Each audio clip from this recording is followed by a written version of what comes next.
bill that I'm proposing, that we have sanitary pads, free sanitary pads given to all public schools, both primary school and secondary school. Mr. Speaker, that is not the reality that we have right now. Yes, there could be one line in our law that states it should be done, but it is not the reality. So we need to find ways to make it a reality. That is the first thing that I'm pushing. Mr. Speaker, on the issue of menstrual stigma and the misinformation, when I came to the House, I had fellow senators telling me it is not possible. There is no way you can have an accident. For sure, you know when you're having your periods. There was a lot of misinformation around that. Just because you do not see the accidents that we women have when it comes to menstruation does not mean that they don't exist, Mr. Speaker. There's a lot of misinformation that is actually guiding the period shaming. There's a lot of misinformation that is actually even guiding the policies in this country.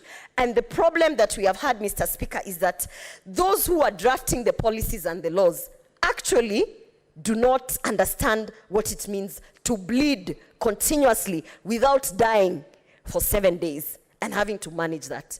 And Mr. Speaker, so therefore, in my submissions, I want us to consider that period shaming is a real thing.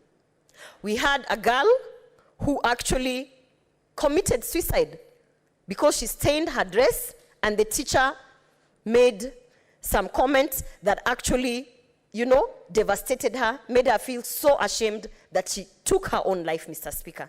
So you can imagine the kind of ridicule that I had when I came to the floor of the House, the kind of ridicule that I had when someone stood and said that, Mr. Speaker, this House is a house of dignity, and so therefore I am not befitting at that moment to be in this House because I am on my period. Mr. Speaker, these are the kind of things that our girls are actually going through down in the grassroots. The only difference, Mr. Speaker, is that they probably don't have the platform that I do have to speak out against certain things. The only difference, Mr. Speaker, is perhaps being a Kisii, from Kisii County, and having been brought up by a single father, I probably have developed a thick skin. But, Mr. Speaker, it should not be the case. It should not be the case that our girls are being shamed for actually going through a natural process. So